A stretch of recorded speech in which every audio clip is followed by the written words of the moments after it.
পারবো না আমি ছাড়তে তোকে। প্রথম শট এই ব্রিজেই হলো আর কি আজকে।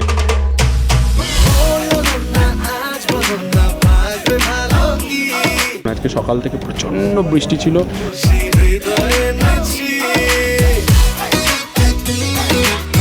এই জায়গাটার নাম ভাজন ঘাট। আমি ছোটবেলায় এখানে বড় হয়েছি।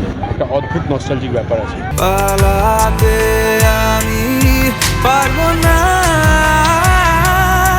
এই যে ব্রিজটায় দাঁড়িয়ে আছি, যেখানে আমি শুটিং করছি এখন, বাড়ির থেকে হাঁটতে হাঁটতে এই ব্রিজে আসতাম। তখন এটাকে বলে হচ্ছে ইছামতি নদী। এটা হচ্ছে ইছামতি নদী।